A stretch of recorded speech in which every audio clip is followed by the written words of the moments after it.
What's good, YouTubeites? Wait, that's not my line. That's his line. What's good, YouTubeites? It's the Lords of the Long Box. What up, everybody? Hey. Saturday. I spent some time talking about the people that, we had come on and everything like that, but I figured we'd just jump into it. Yeah. Not that I didn't love my last guests. They were awesome.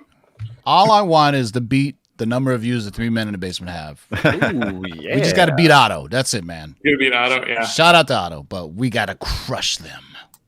Oh, and shout out to John's Comics with Kids, Carlito Classico, and Old Wolf. We had the lowest number of views for this show in the series from that particular show.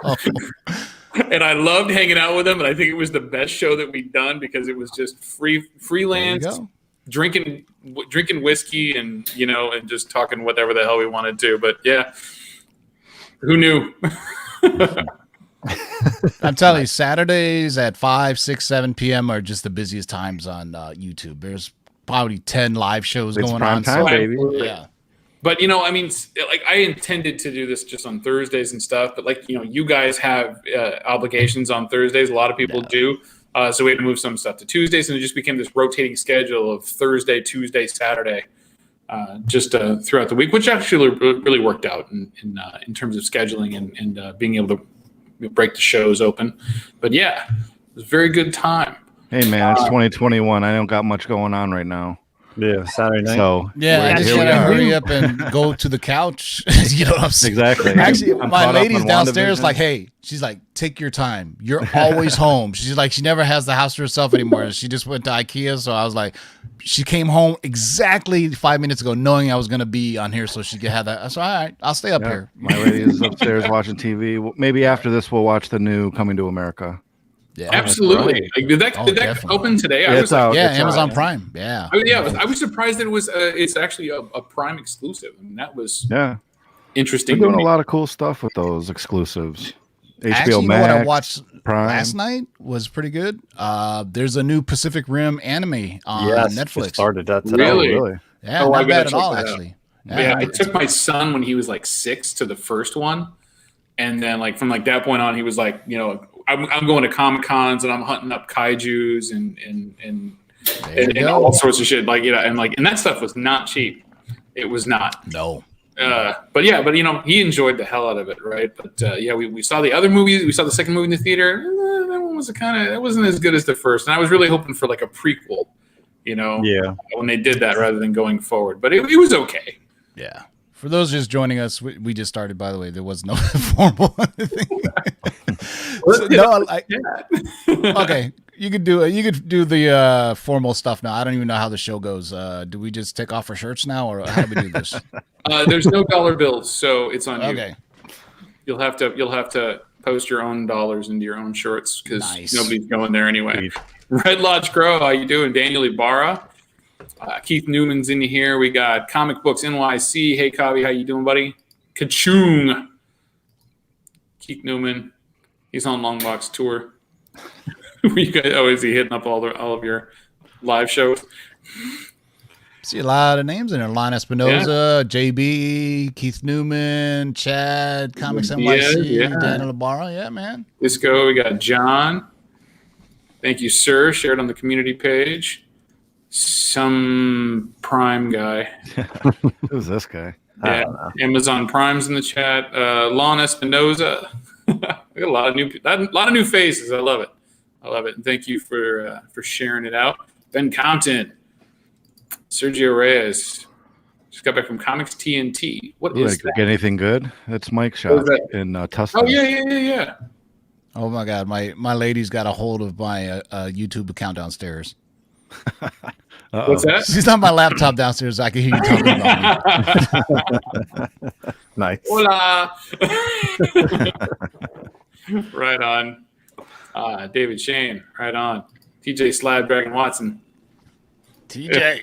Lady of the Long Box. Very cool. Yeah, I told her she doesn't want to be called that. That's yeah. We're going to leave that alone because this is, the classy show. Milady of the Long Box. Yeah. Stricken the line. All right.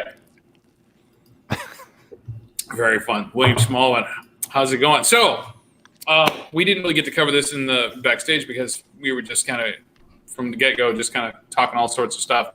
But what we like to talk about on here is what you guys actually hunt for. Now, Justin, I'm glad, is here because we all want to know if he's hunting Star Wars anymore. Yeah, I think today I was actually hunting some Star Wars books. Wait, Justin with Star Wars? I don't believe it. Every day it's a new book, it's a new title, so It's a new adventure. yeah, exactly. So no, this week really wasn't that big of stuff. Obviously everyone's picking up the High Republic and High Republic Adventures, and everyone's sleeping in High Republic Adventures too, because it's the first appearance of the main Nile villain, Martian Row. But everyone's picking up regular Marvel stuff, and that's going to second and third printings. But those IDW books, man, I picked up like 6 copies of cover A, and I picked up 3 copies of the 1 in 10 variant. So that's really the one I think people need to be going after that they're not. I can't believe they get away with it. Like, how does Disney like sleep at night leasing out a title to what they own and then sending it over to IDW as well? I mean, that's just Hey, capitalism at its finest. right. Yes. God bless them. God bless them. Very cool. But yeah, so we want to talk about, kind of like what you guys do when you go hunt. How do you hunt? What do you look for? What kind of, what's your mentality or your gameplay when you go out there and you're looking. So let's just kind of kick it off with this year. What are you guys hunting for? We'll start with Ryan. Well, the biggest thing I'm doing this year is Robin books. I'm a huge Robin fan. You're stealing people's comics? Yeah, that's right. Single B. So my goal is to collect, new stuff like this, and then I got to thank Justin for this one. Old stuff like this. And when I go into the shop, Ooh, that's a great. this book. is a beautiful book. This is the first solo Robin. Wait, we're giving you the highlight here. That is beautiful. Got this from Zapp's Comics over there. Is he in New Jersey, Justin? Yeah. Mhm. And with everything being closed these days, my technique has been having friends send me books from across state lines. Cool. So that's, of all the shows, so we're on our 12th episode of this, right? And that's one that we haven't really heard. It's kind of crowdsource. Like JB was like, hey, anybody comes across this, let me know. But it's but directly targeting people that in other regions, going, hey, go check these things out for me. That's pretty cool. I've had a lot of success outsourcing my comic book collecting to other people. I mean, I don't have to leave the couch and it. Outsourcing your hunt, huh? Yeah, right. Well, especially in these days. I mean, in my state, I'm in Michigan. Everything was closed. I mean, they're slowly starting to open things up. I went out to dinner the other day for the first time in ages. But you couldn't go into a comic book store. You haven't been out in the it was a hibachi, like a Japanese steakhouse hibachi kind of place. Because I know Tim was craving some serious Korean food for the longest time, or Thai food. Oh, wait, Yeah, we're finally getting outdoor. Is it Vietnamese?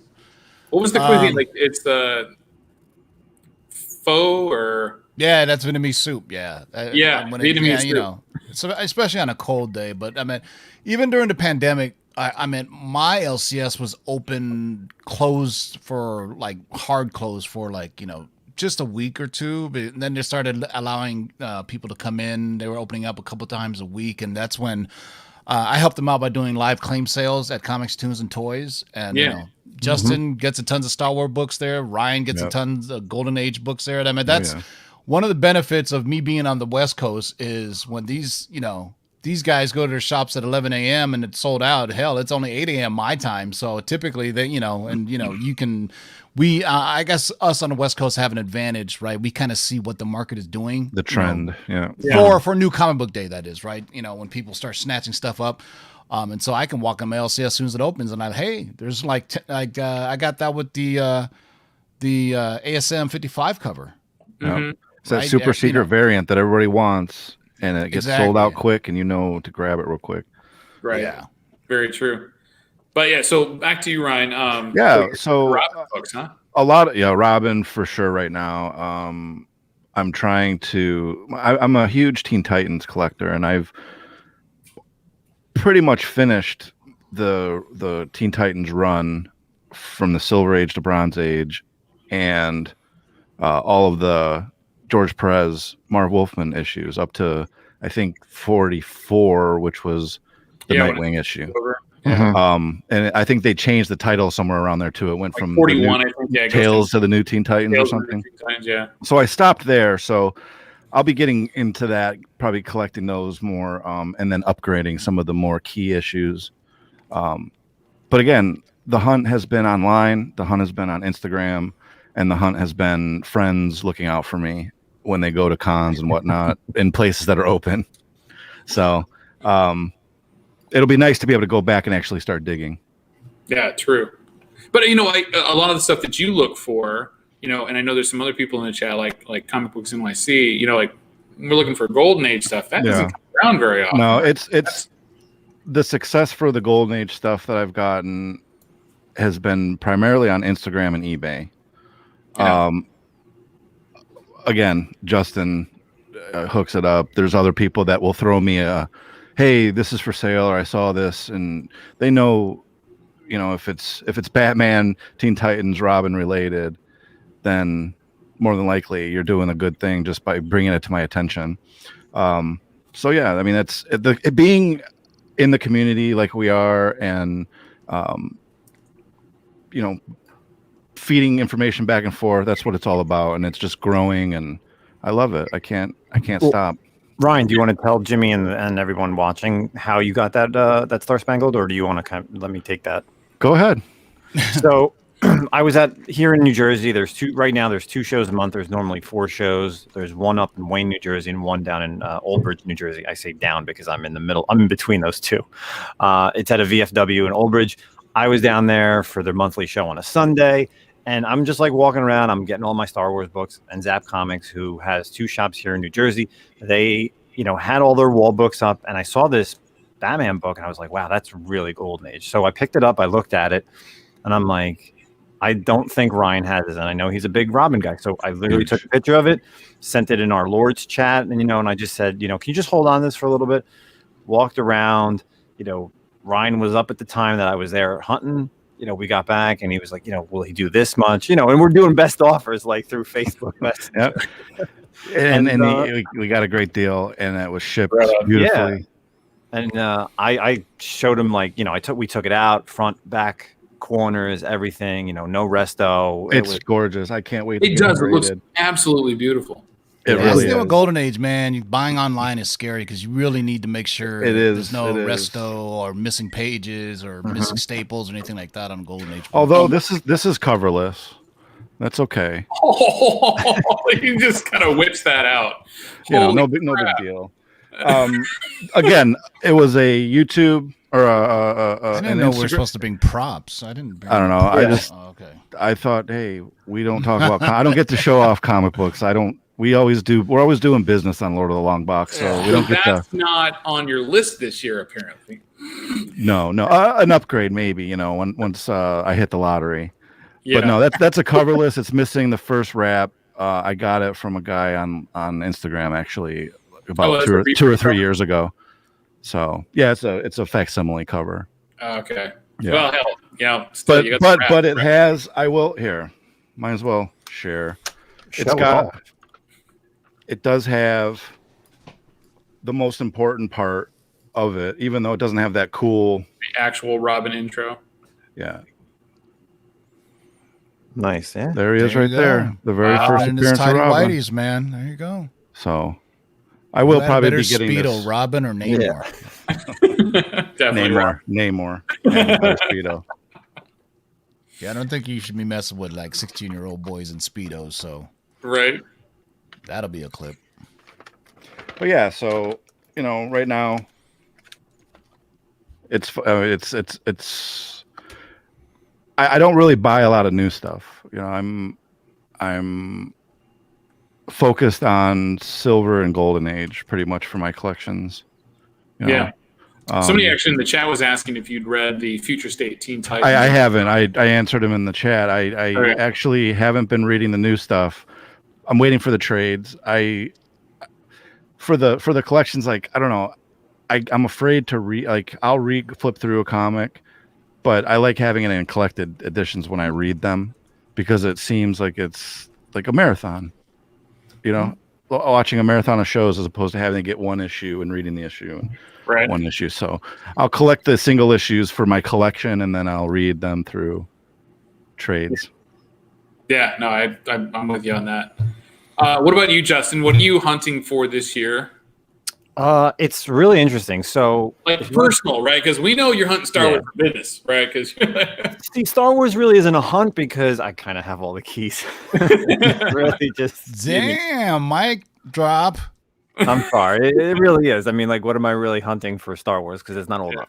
But I redo you start hunting grades at a certain point. Yeah, it's like I want to upgrade, but most of the stuff is mostly modern. Maybe I'll upgrade the 9.2 to a 9.6 or 9.8. But so I change up my wall every couple months, and back there I have on the top row I did this week, and I change it every 2 months. I did a Fourth World Jack Kirby stuff, so I have like first Darkside, Forever People, New Gods, Mr. Miracle, and that's it.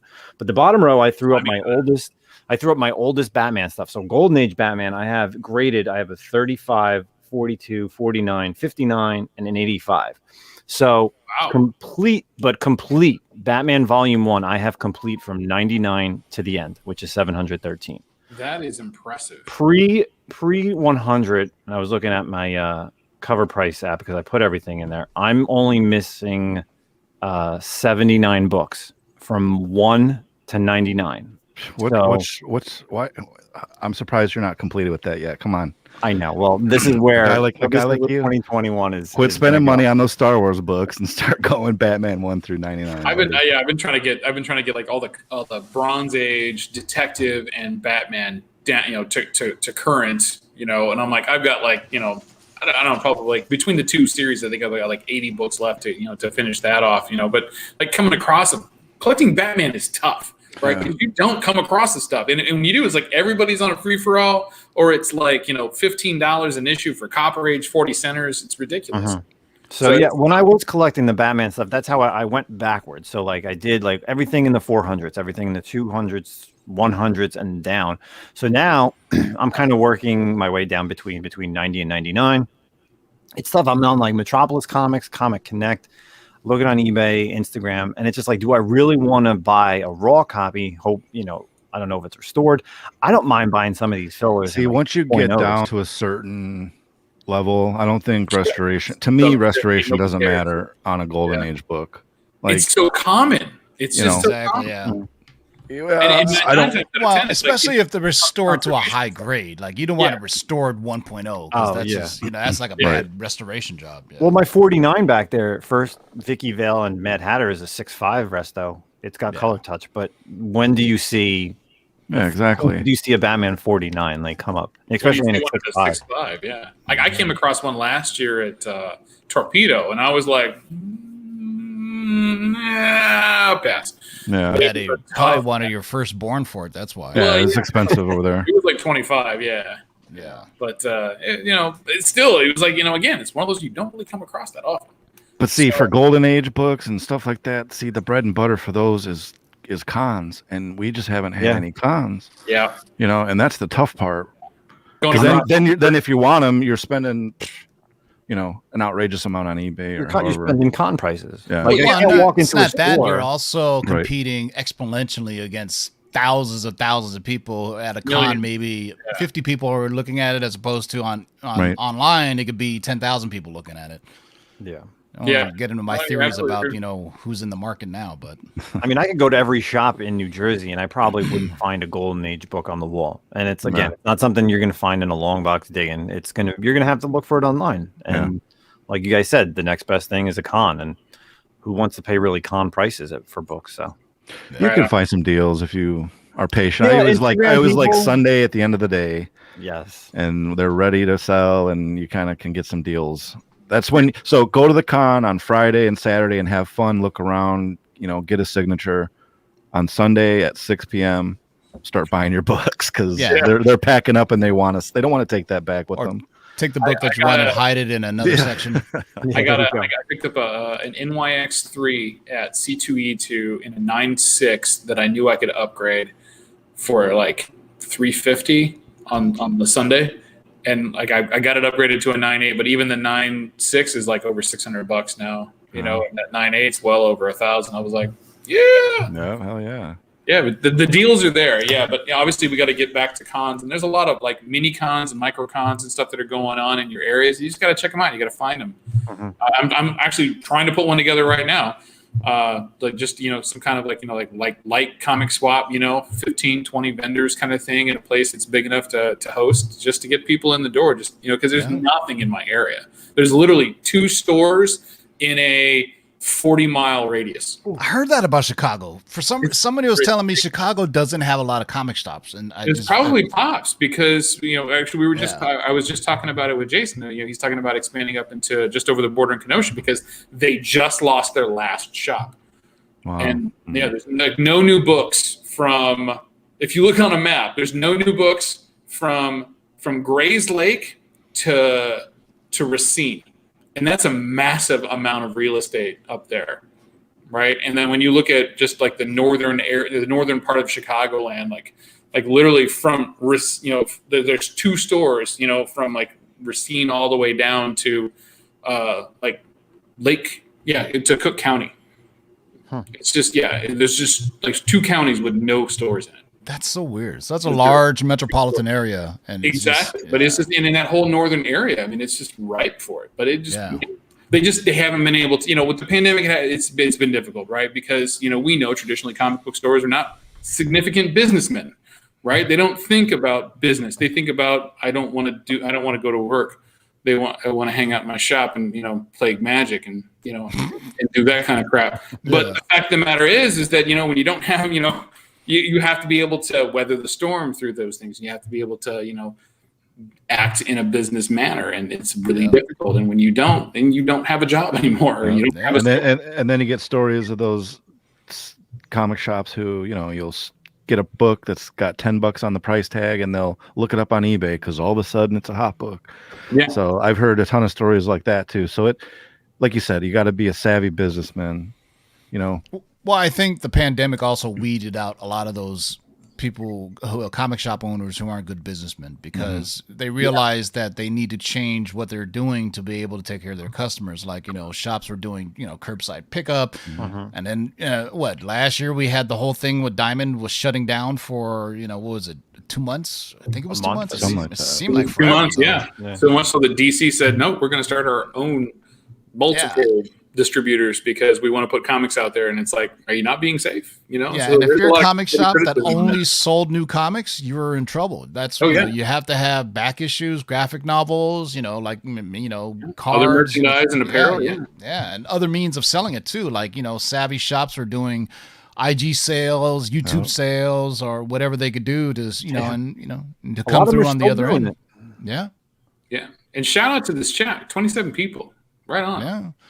I mean, in Southern California, it's the exact opposite. I mean, I from San Diego to Southern California, I'm at their shops everywhere. Everybody knows everything. Everybody knows everybody. It's like if it's out there, somebody's going to get it. I mean, you look at King of Golden State in the Bay Area. You know, it's like the Bay Area has a ton of comic shops too. But that guy pulls the. You need to have him on here and ask him about his honey pots because he pulls some. I think there's more shops in the Bay Area than there are in Los Angeles County. I will say that because I grew up. I went up to Napa in September, right?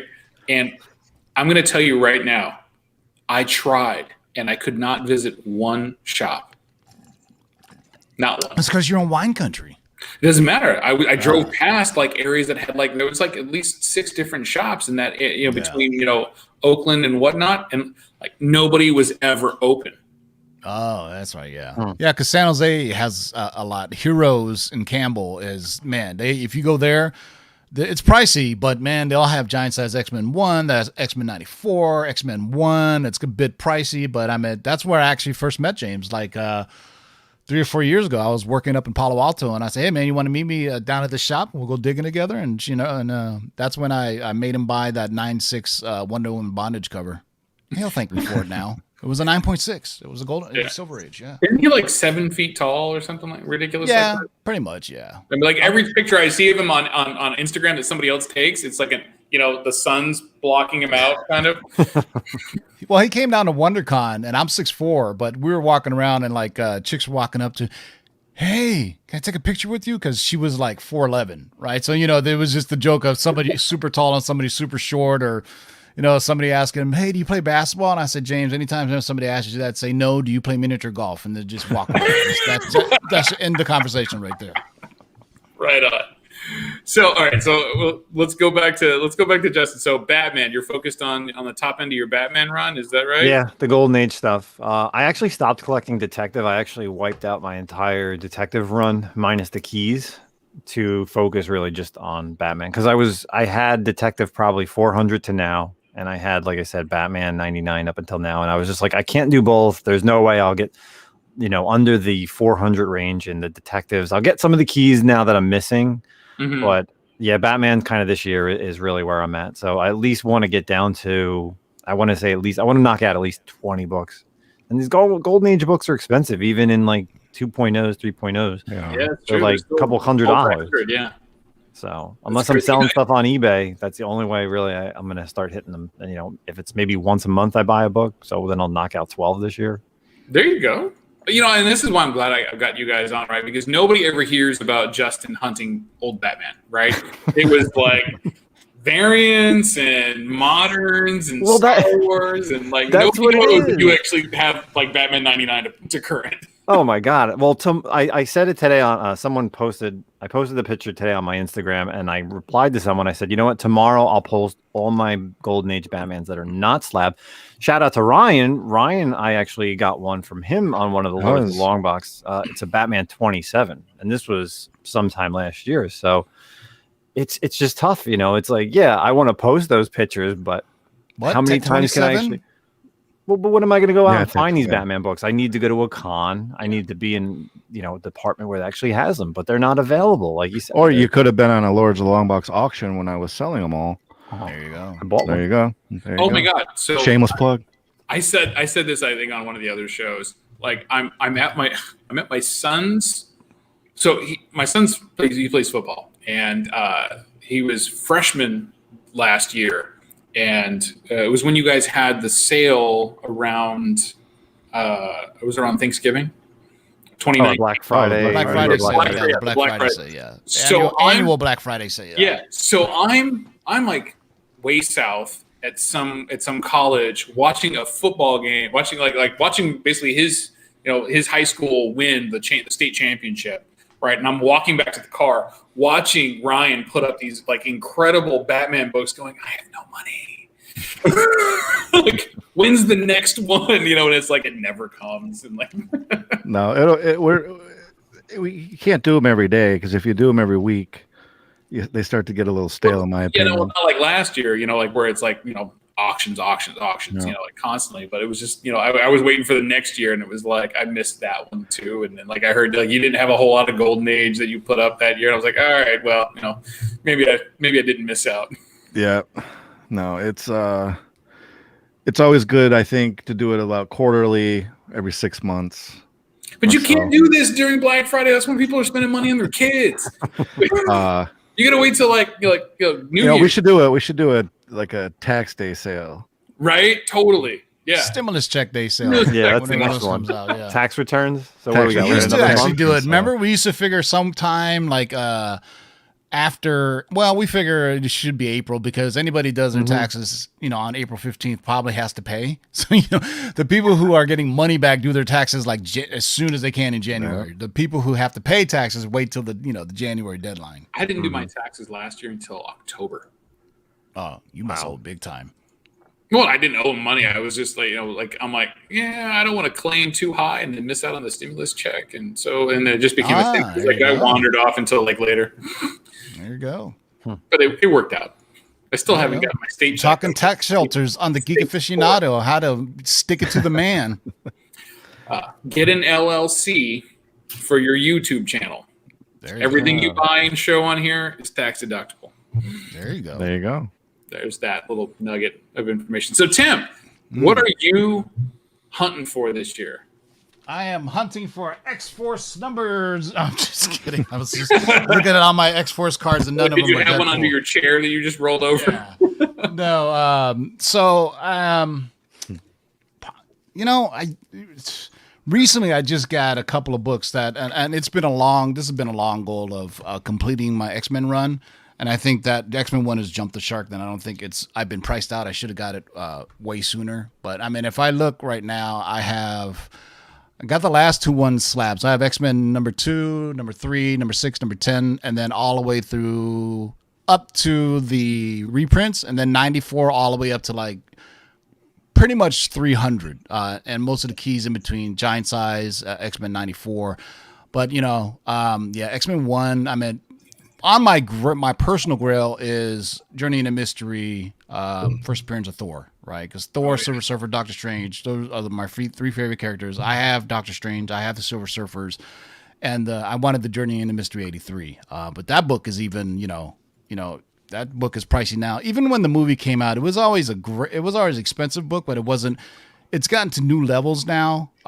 So what I've been getting mostly, like last year and this year, I've been, everybody is, I think the modern collector is kind of hung up on covers too much and art, as, and maybe first appearances. But I also love just first issues, right? Go Marvel 2-in-1 number 1, Man-Thing number 1, issues like that. Marvel Premiere number 1, even though it's a key issue. But, people, it seemed like when I was growing up, I was taught to collect. When I was like in 5th grade, there was a dude in high school who showed me, he basically told me how to collect comics. He goes, look, you want to get first issues, you want to get first appearances, and these are some of the artists. And that's when I really started saying, hey, every time I see a first issue, that's something I should get. I mean, I have 8 Micronauts number 1, for God's sakes. I don't know why. I have 4 What If, I had 5 or 6 What If number 1s. But last year I started focusing on, I like to zag when people are zigging, right? When everybody's doing this. So it came to a point where I think when characters meet for the first time in comics, I think is the next thing that people, are getting for. So I started getting weird things like this. This seems to be just a great book, though. A nothing book, right? But it's the first ever meeting of Daredevil and Moon Knight, right? That book should have been on fire if they had brought the Purple Man in with like everybody else in the Netflix, group, because it's pretty much the Netflix Defenders plus Spider-Man on that one. Exactly. Yeah, it's got Iron Fist, Daredevil, and then I started getting this because I know, they're going to be doing a combined cinematic universe. This is the first time G.I. Joe and the Transformers met in the comics. So it's little things like that. I remember we talked about on our show a lot. I think we were the first ones that really started talking about it was the Spider-Man series, the first meeting of Miles Morales and Peter Parker. It's eventually going to happen, right? Yeah. But everybody was focused on everybody was focused on evil Miles Morales for some reason. But yeah, I mean that one's the one to get. And to be honest with you, I think the true first meeting is actually issue number 2. Because the first one is somewhat of a cameo where they just kind of bump into each other, don't know who they are. But in issue number 2, thank you, Ryan, for allowing me to visual aids. I just happen to have them sitting right here. Yeah, because I told you guys to get that. So in that issue, they actually find out who they are. So when Miles comes, and it's just a matter of time, right? I mean, we saw the Summer of Miles last year, and it was absolutely amazing. And then have you seen the prices today, like lately? Huge. They're astronomical. Yeah. They paused, did this, and then went like that. There's some. I got one I got to send in. I don't know. I don't think it's a 9.8, but who cares? There's some visual aids for anyway. I've got I gotta flatten a little. I always wanted to complete this run. So I have FF 48, 49, and I just need 50, but 50's always been a cheap one. So I can never find 50 in a high enough grade. I've got high grades on 48 and 49. I'm like, I want to find a comparable 50. So I just wanted the first 4 issues of Silver Surfer, right? Obviously, everybody is jonesing over this one right now. Hang on. Let me give you the big screen. I just sold one of those on our auction last 7.5. Yeah. And I actually did see that. This one too, which is a old label 8.0. Oh, nice. One day I love that. I love that cover. Have they done any kind of like homages to that? Tons. Joe Jusco did one for Silver Surfer Black. There's lots of, and those variants I always pick up too. But I also go to my comic shop every Wednesday. I don't post it. When my show channels was first on in 2015, I was doing comic calls like every week, every 2 weeks. But eventually you show everything and you have nothing left to show. You know, maybe I can show them again since that channel got deleted. But Yeah, right? I mean, Those might as videos well, don't right? exist anymore. So recently I've been focusing more on the stuff that I have that I need to get graded, right? Because it's a timing game. So recently I just got graded like first appearances of Ruby Williams. I got the first America Chavez. So all the like the new spec that people are doing, right? The solid new characters, right? Yeah, the ones that are based off that I know are going to be coming on the big screen or Disney Plus. Those are the things I need to get graded, and I'll sell as soon as the trailer drops, right? Because it doesn't, just like I have all the first appearances of the Young Avengers and the little side issues of like Young Avengers and that kind of weird one-offs and Wiccan and Speed and all those, and I'm still holding on to them because Wiccan and Speed's story is not done yet. I'm trying to get those books, not necessarily for spec to sell later on, but just to get them. But I did I bought a first appearance of Miss Marvel in a 9.8. I spent $650 on it. I spent $650 on it, knowing that they were selling already for over $900. That book is now like over $1,100, and I'm like, I can't wait until the first picture of her. She's been cast. The first picture of her in costume, and it's like, boom, that thing's going to take off, and it'll pay off one of my credit cards. People need visual evidence of God existing for them to actually start buying stuff. I mean, it's like everybody know Monica Rambeau is going to be in WandaVision, but it didn't take her to show up and do some twinkly, sparkly things for the people for that Avengers annual book to just blow up. But that's called what we like to say, reading the tea leaves. You got to see what's going to happen and see how books jump. But I also have like the new stuff I get is like all the Strange Academy stuff. I pretty much have every single thing in Strange Academy. But are you hunting for that stuff? I mean, is that just like your opportunity picking up to hold on to sell or something like that? Like, what is Steve actually hunting for? Yeah. So what I search for is really, I have mostly everything that I want. If the things that I search for are like the things that I need in my collection, like, the one-offs in my X-Men collection. I have the entire Iron Fist runs from Marvel Premiere, but I'd like to do, I have the, all the Spider-Man first appearances and as far as the black suit Spideys, which I think is going to be, if I look at my eBay thing right now, there's certain things that I was looking for. And unfortunately, it's like timing, I had White Vision on my watch list, and the day when I was watching WandaVision and White Vision showed up and I went on eBay immediately, boom, those are gone. And I looked at, I had those 9/8 and I was just watching them. I was like, is somebody going to buy these? Sure enough, people were buying them. One was like $1,450, one was like $1,500. And I was like, oh my God. Yeah. But I had bought a group of books off of a guy on Instagram like 2-3 weeks ago. And one of them in there was the first White Vision. And I was like, I'm like, that's cool. I never had that, I'll just, I'm glad it's part of it. And then he shows up, like I immediately went click, post, sold it for $115 like within 6 hours. Not too shabby. I spent like $6 on it. It was just ridiculous. I paid for the entire thing that I bought, and it's like I still have like 9 copies of Spirits of Vengeance 28 to sell later. Yeah, so I actually to answer your question, as I hunt Bronze Age horror, especially in Marvel. That's what I hunt. Right. Because I believe there's gold in their heels, right? I really think you're talking like Dracula, Werewolf by Night, all these horror and supernatural themed things, and they were especially prevalent in Marvel in the Bronze Age. And I look for those in a certain grade, right? I don't want to tell you what I'm looking for because then other people will look for it as well. So nobody's watching my channel, Tim. Don't worry about it. I'll just say that, just look at the tea leaves, watch WandaVision, the Darkhold, and all these different things. I mean, just look at supernatural heroes, horror type heroes. I mean, Blade is coming. Dracula is going to come. So there's just some great Marvel, heroes. Just like, when the Green Lantern Corps, you should have been getting all those Green Lantern books too, knowing that HBO Max is coming.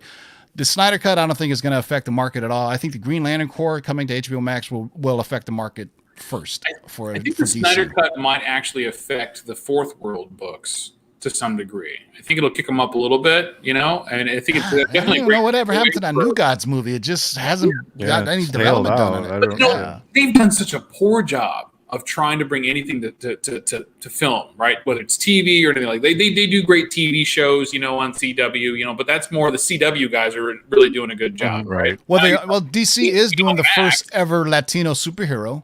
Yeah. Shout out to our friends. First Latino superhero, right? Asterisk. Yeah. So what's interesting is the level of when I first started back this in I posted it today. I just got 8,000 subs, and I was like, man, the first comic I posted was in 2012, right? And there was probably a handful of us that would talk back and forth to each other and do sales and stuff. And the community is just huge now. It is huge. If you think about the people that used to be on Google Plus, Google Plus for some odd reason was a huge comic book community, even when they knew that it was ending, the platform was ending, they were still on there. And so basically what came out of the Google Plus groups were new websites and other groups, right? CBSI was born from the Google Plus groups and other groups as well. They all came from Google Plus, and I was part of that group, those groups. And because, on Instagram, you could do so much, right? It grew over time, but eventually, you can go live now, you can do sales, but back then we didn't even know what a fucking hashtag was or anything. We just post a comic book. We didn't, nobody we didn't even know what lighting was. Yeah, no, Top Variant Tuesdays and all these mics. Different things. Yeah, it was, and then 2015, we were just starting off on YouTube, just showing off comics, and then Hollywood has really ratcheted up collecting, for the most part, and that for me. That's why I kind of got off of modern books, because it almost seemed like every week there was some, I didn't have enough money in my bank account to cover everything you would need spec wise. It's hard to keep up with the jobs. It's very difficult. Well, it's not hard. So, it's exhausting. There's people that do it and they do it well. I'm not built that way, so that's why I kind of I go on the mutual funds of collecting. The easy blue chips. That's what blue chips. Yeah, they're not going to go up crazy in price, but they're not going to really. Look, everybody going after $1,400 copies of West Coast Avengers 45. See that to me, that's crazy because when I hear I passed over that book tons of times. Dollar bin. In the dollar bin, yeah. Yeah, but do you have a Sunspot and Gideon trading card from X-Force #1? Ooh. Rookie card. I can't believe how nobody really is buying New Mutants 98 because it's the first appearance of Gideon. You're right. So you remember when what was his name, Spatterson or Sunsplatter or whatever that character's name was? So that was the first time where spec really got out of control, right? When all these characters were announced for Deadpool 2 and people were just buying them up like crazy, and then they got killed off in the first 15 minutes of it. You know what I mean? It's there's certain film. Yeah. It's just like specking on villains, right? Hopefully everybody knows that by now. It's there's very few Darksides and Thanoses, right? Typically villains are one and done. Although Baron Mordo came back. I'm shocked that Baron Mordo isn't worth more, to be honest with you. You saw him in his damn purple ribbed mask on the leaked photos, but I guess it takes him showing up on Disney Plus for people to actually go out and buy it. I still think that's undervalued because I think he's a complex villain as well. You mean Baron Zemo? Yeah, Baron Zemo. I'm sorry, I say Baron Mordo. I'm thinking about Doctor Strange. So nobody's Baron Zemo with the purple ribbed rubber head. That guy. Because remember, he never had that rubber. He never had the red hood, the purple hood. He never had the purple sock on when he was on the Civil War. Yeah. So now it's finally you're getting the true Baron Zemo. The second Baron Zemo, really. And that's the thing that and Batroc the Leaper is back. What? There you go. Batroc the Leaper. George St. Pierre is back in Captain Falcon and Winter Soldier as Batroc the Leaper. That show to air. That is I've been waiting for that one since they announced any of the shows. I'm like, that's the one. Yeah. Because they have done such a great job with the Captain America group, and bringing back Agent 13 and Bucky and Falcon. Yeah. It's a great group. It really is. And they have really solid chemistry. I would argue the Captain America trilogy is arguably the best comic book trilogy. Hands down. People say Nolan's Batman, but I'm saying arguably you can put it right up there. Yeah. Nolan's Batman. The third one in Nolan's Batman for their third film ruined it, I think. Yeah. But yeah, kind of.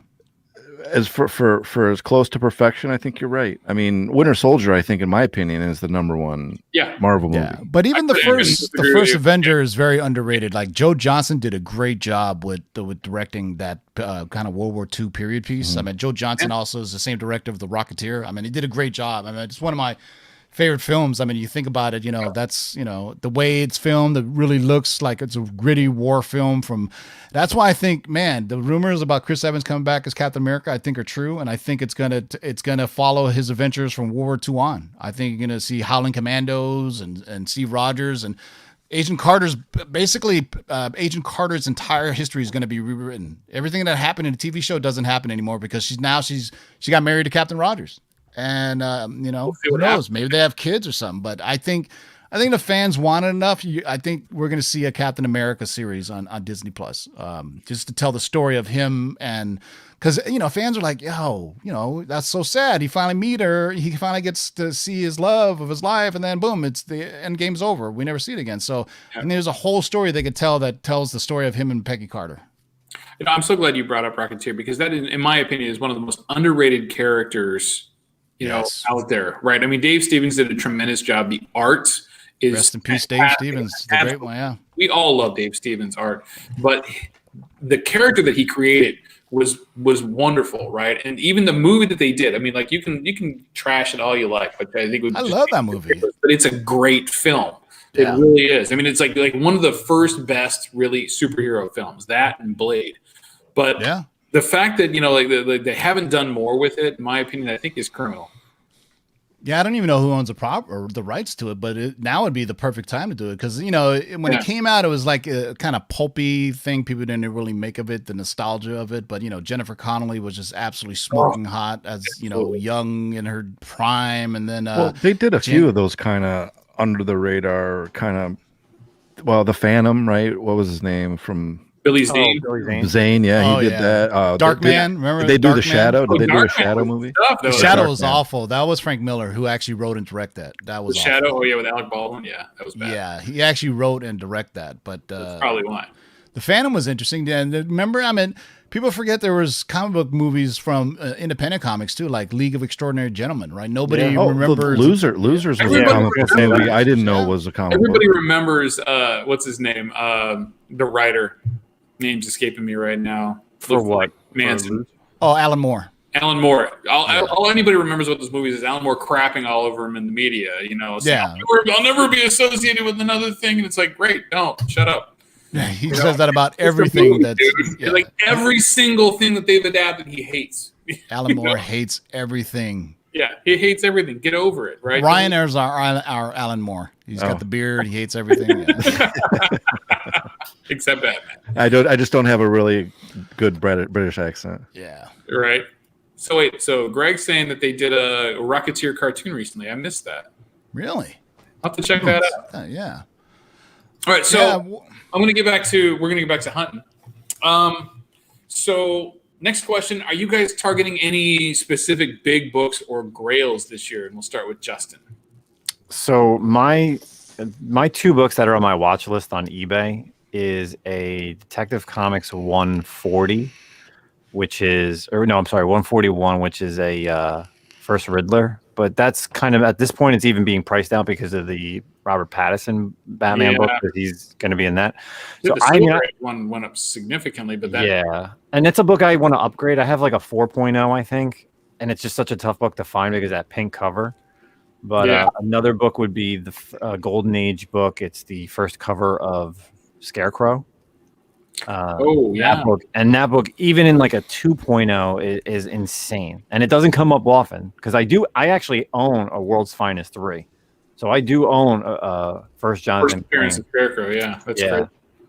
And I got that for like a steal years and years ago. It was probably the best thing that ever happened because what happened was this guy on eBay was selling that and a first Kate Kane Batwoman. And I was bidding on both. I lost the auction to the Jonathan Crane book, but I won the auction for the Kate Kane, and I got it. And then literally a month later, the guy contacted me saying that the winning bid was doing payment plans, and then he stopped paying. He goes, "Do you want the book?" I go, absolutely. Yeah. It's like, yes, I didn't know. I didn't really have I 100%. I didn't have the money right then there, but I didn't care. Like I was like, I'm gonna get this book and I'm gonna own it. So I'm so happy that I own that book. But I'd love a first Golden Age cover of him. That's awesome. Yeah, those are my two big books for what I would love to get. Is first Riddler. I do own a second appearance of Riddler, but the first appearance would be awesome, and first cover of Scarecrow. And so the one thing I think that's great about that Riddler book is it's not just his first appearance. It's like the only Batman villain to be on the cover of the book. Their first appearance, right? Yeah. So I mean that's huge, and I think that's probably one of the reasons why it does draw such a high price over the rest of the, obviously aside from the first Joker, right, which is Batman #1, that on its own is already going to be I've even looked at like Canadian like the Canadian price, and I'm just like, well, do I want a Canadian price for that, or do I just want? No, it's tough, right? Because it's the one that has no, like, it's a white back cover. Yeah, it's like. What about you, Ryan?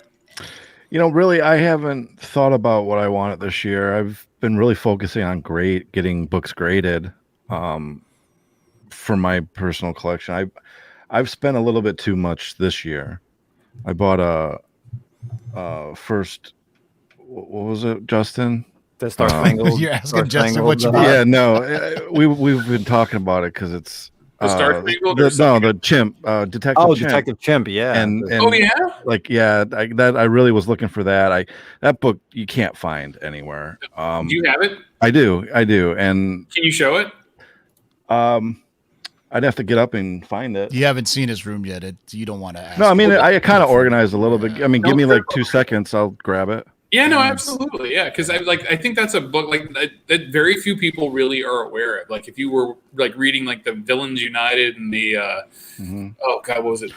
Just the Justice League Dark, most recent Justice League Dark for DC has him in it. And I do believe. I mean, we were told that they're actually going to be putting Detective Chimp in a Justice League Dark movie. So, well, I mean, if they were able he's to a great character. It's a great character. When we told Ryan that, and Ryan was like, I got that, Because if they've been able to do, a Chimp, through CGI as well as they did in the Umbrella Academy, I think they could do a marvelous job. Yeah. Detective Champ in a Justice League Dark, but I mean their special effects budget has got to be off the rails. I mean, it better be. Yeah, Umbrella Academy was pretty good though. I mean, they got the texture of the hair and everything. That was pretty amazing. Yeah.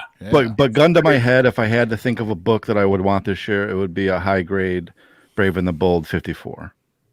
Teen Titans. That's the first appearance of Teen Titans. Yeah, I have a mid grade, but I really want those.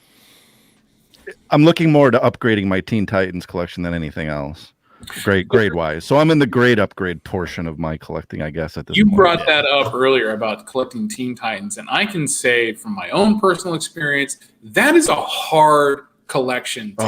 It is so much fun though. Hard to find those early issues of Teen Titans. I don't care what you think. It is super hard to find. Like I can barely find anything in the first 20 issues ever. Yeah. Like I just got a 1 this year. Again, cons, I bought a lot of stuff through cons, and like Tim said, here in Michigan, I've got 6-7 stores within a 5-mile radius. That's crazy. So there's a lot to go through, and it's easier to find stuff. Yeah. And I have a really good relationship with eBay too. So. Me and PayPal on a first name basis. Yeah. Right. I know that if you actually I'm going to highlight this for you right now because that's I think I have heard about that. If you're into Bronze Age horror and you like the guys like Nick Cardy and those that did the DC horror stuff, that back half Teen Titans run from like 40 down, it's all horror covers. I mean, they're great. The skulls, the big skull when they're on the raft. That's such a great cover. Yeah.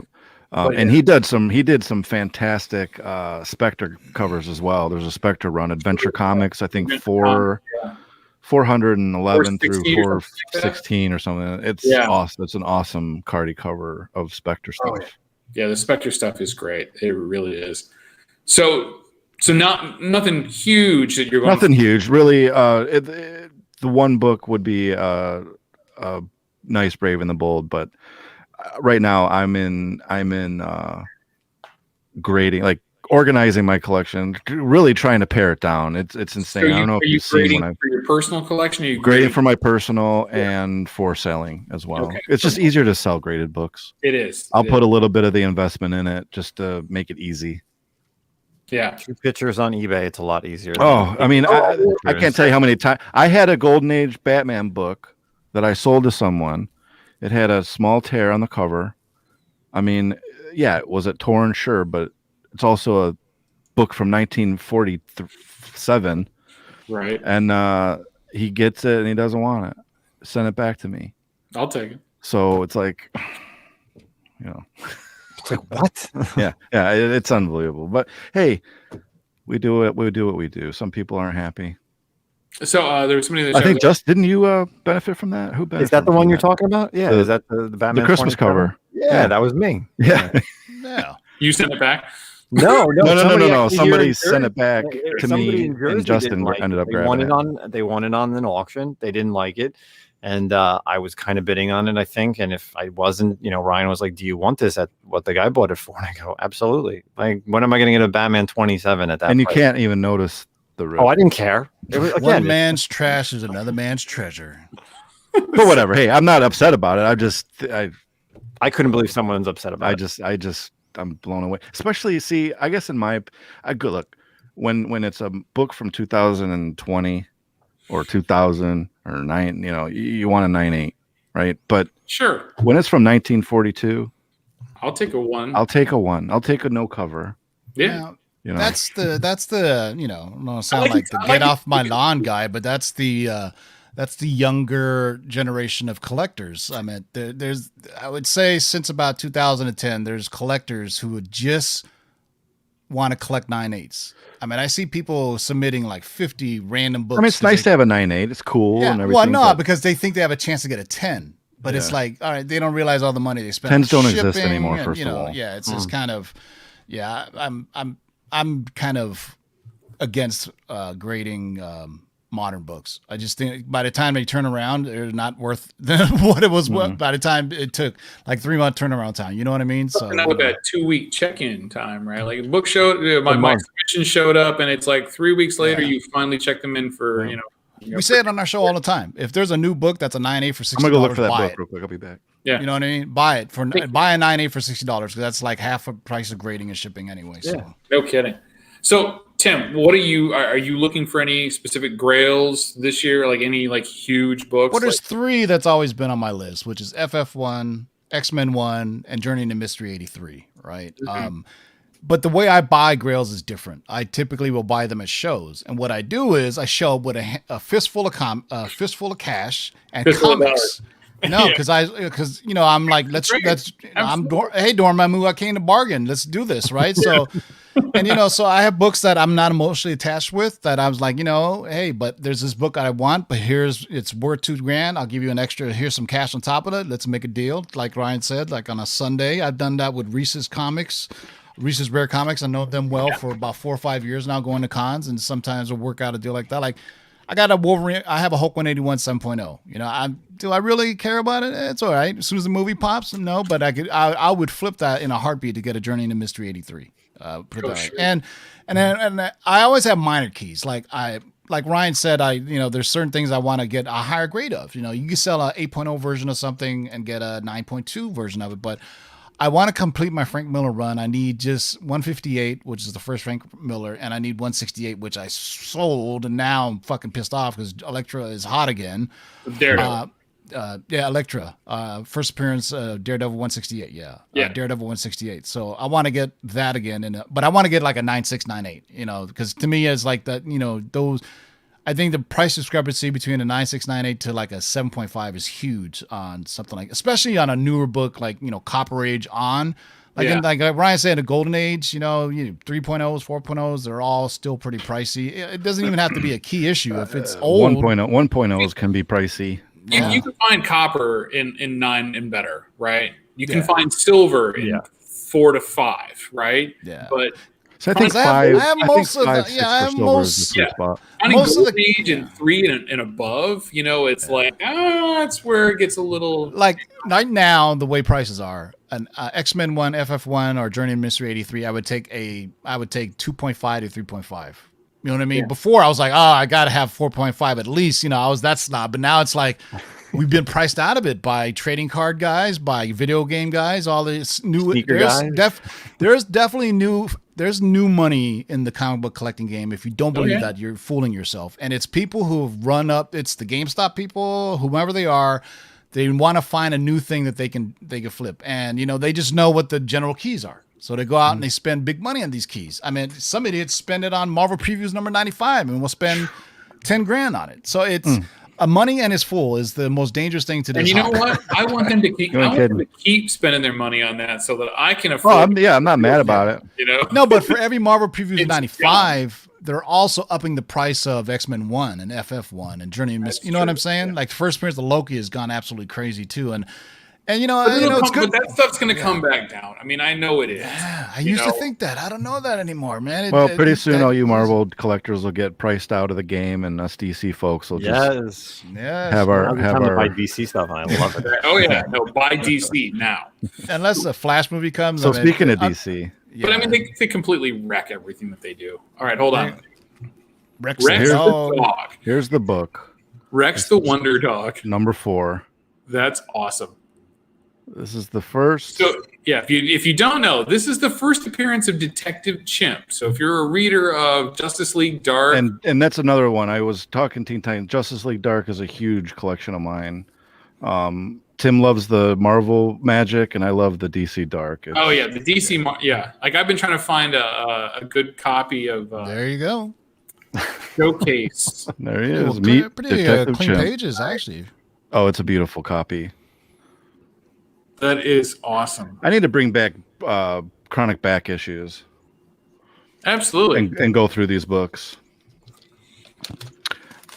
I did all of them, and then they got taken down off our old channel, and I got unmotivated. Yeah.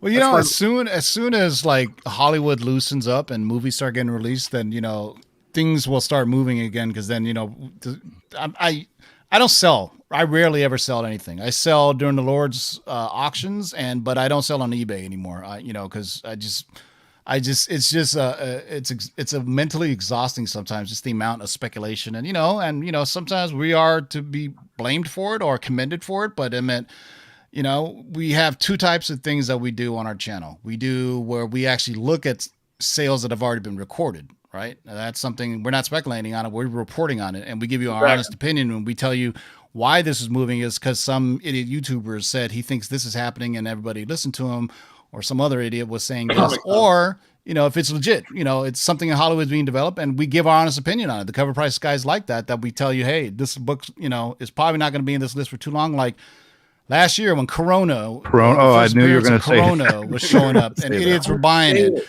There was an article, and somebody said that one of these bloggers said that we will look back on this book in years with reverence as the same issue as the Spider-Man Black issue as it was to 9/11.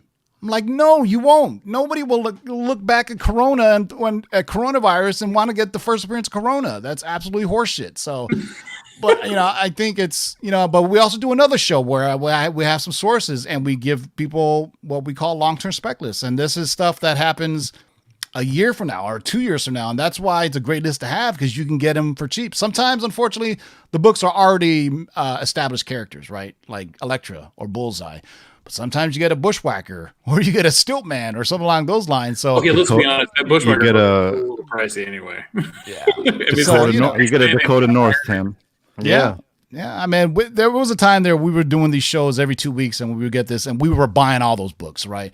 And then it was to the point where you'd see the comments, and they'd be like, "Oh yeah, whatever," and then all of a sudden you hear about this character that, the Spot, I think. What? Oh my God! Right? The guy who's Spot in just. Yeah, we spec the Spot like 2 years ago, and recently they just said the Spot's going to be in Spider-Man 3. So I'm like, all right, go. But I mean, and I tell the guy this before, where I'm like, look, on our, whatever we do, we have to have a certain ethics to what we're doing, right? Because we don't want to be compared to other channels who happen to be part of a comic shop or happen to be part of a website. Well, the guys that I partner with, they don't look forward. When it's Cover Price looks backward. They give you that's why our top 10 list is we look at the top 10 selling books from last week. We don't tell you what's going to sell this week. Actual sales, not like. And there's nothing wrong with speculating. We did it before. There's tons of other channels that do it now, and they go, "Hey, some people speculate on comics coming out, the FOC books and things of that nature." And I'm just like, and I've gotten offers to do that kind of stuff. I'm like, no, because what you fall into a trap of some of these other people have gotten accused of is you are pumping and dumping, right? Yeah. So during some of our auctions, I was a bit hesitant of, hey, we talked about this book 6 months ago. Is it okay to auction? Are we pumping and dumping? And I was like, that's why we give the disclaimer. It's like, hey, this is what we heard. Things are subject to change. But I think for the most part, we've kept our ethics pretty good where we're not pumping stuff just for pump's sake.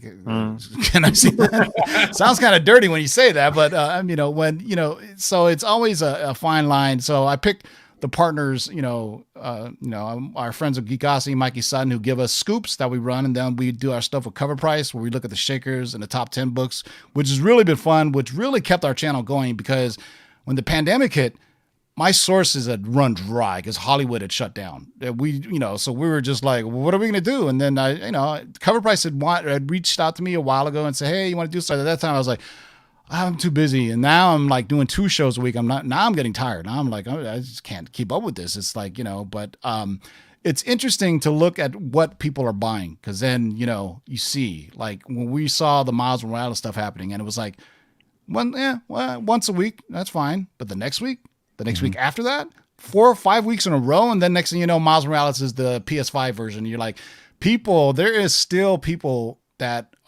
they're not, Kevin Feige is not buying up comic books. But Kevin Feige's fucking nephew, assistant, you know what I'm saying? The assistant to his nephew who finds out about this stuff. Trading. Who is the guy who goes to buy coffee is going to the comic book shop after getting coffee. I guarantee you, there's interns at Sony that knows what's going on and buying up comic books. I guarantee you, because interns don't get paid shit. But first of all, from the product that they're putting out that they're comic book fans who work on these projects. Yeah. Bottom line, so they're in the know. Yeah, and they got the money. Hopefully we wouldn't have had a White Vision show up last week. And that's why the top 10 is important just to see where trends are going. And you can say, if we can't pinpoint where, because a lot of times it'll be one person that just says something and it'll cause 40 copies to be sold, right? Oh. Somebody on YouTube saying, hey, I think this is a good spec for King in Black or whatever, Codex or Virus, all that shit that fell through the roof, you remember back when that Nightwing book, when Punchline came out, and it wasn't even the right book. It wasn't even the right book. She wasn't even in it or something. Yeah, but that was on the list. Yeah. Well, what and like Tim said, I'm gonna circle this back around. All right, so we're in the pandemic era, right? We're dealing with a lot of, Please don't call it an era, because that makes it sound like it's going to go on. It's going to last forever. Well, yeah, I think it's like 10 years, Yeah. But we're in a time of a pandemic, right? And that has dramatically changed how we do everything, right? Yeah. Now, as us who are fans and buyers and whatnot, like it's changed.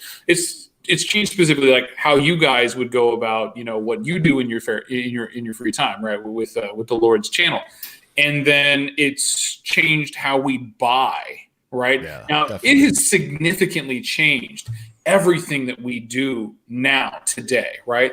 And it's not just the movie news, right, that's coming out. It's not just the speculation. We know that there's an X-Men movie coming, right? Disney went out and bought out Fox to specifically get back Fantastic Four and the X-Men, and a whole slew of other things, great properties that they're bringing in, including I think Aliens and Predator as well, right?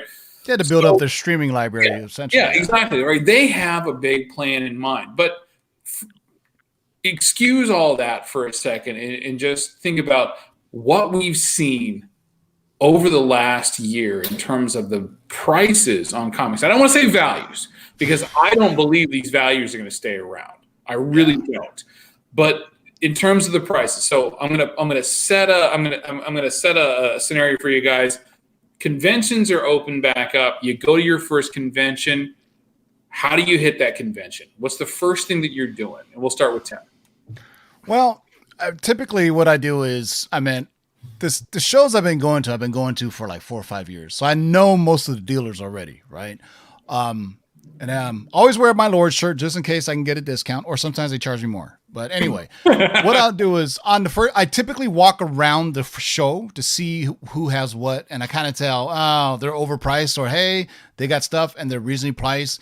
And if I know them well enough, I like, can you hold this book for me for a second? I'm going to be right back. And basically I'll walk around and make sure that is the best price in the show, right? Right. And people say they could do it on a Sunday, but if it's a hot book, I guarantee you Friday or Wednesday, the dealers are already dealing amongst themselves for it. And I know this firsthand because my friend who has booths have told me that dealers pillage his booth before the doors even open. Absolutely, and then you see the same books selling there. But typically I'll have an idea, and I always bring stuff with me to trade because, you have cash, you have PayPal, but it's always good to show them something shiny, you know what I mean?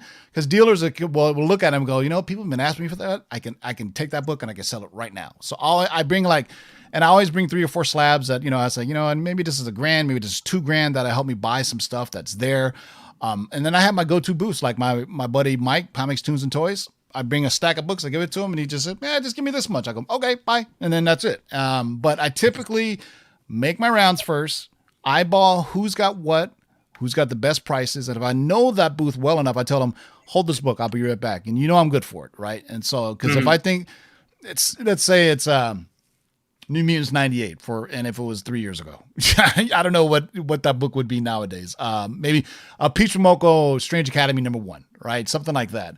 But typically I go digging for old stuff anyway, Bronze, Copper Age. And to be honest with you, shows, unless you have a lot of cash and equity, like in trade, to get a grail at a show, you're going to be paying premium. You know what I mean? It is, but you do have a better chance of actually. There. You do have a better chance of haggling in person, and if you have a good, reputation, they have a good reputation. You guys can talk and make a deal. But I would always say, bring cash and bring equity, bring stuff that you could trade, and something they could see. Put it in their hand. Let them touch the slab. If it's Ages of Comics of Alaska, let them lick the slab. Let them see it. Though. So that's the way I typically do it. And I try to do it either the first day there.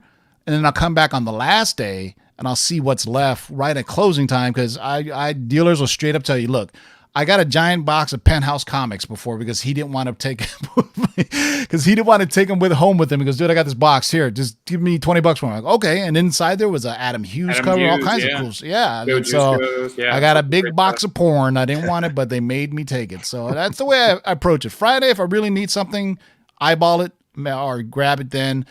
Other ancillary things like fillers and things like that come back on Sunday, right? When things are closing up and guys are packing up and you make an offer, you never know. They may take it because they don't want, they will. It's the last chance for them to take home money. That's the way I look at it. Now I have a series on my channel called Will Work for Comics. And more than once I've actually targeted this. It's like I've gone to, I did a trip to North Carolina and back, and I brought a short box with me of stuff. Like I knew I was going to hit stores, and I'm like, I brought stuff with me, and like the first thing I do, I go through there, I look for what I'm looking, when I go, are you interested in trade?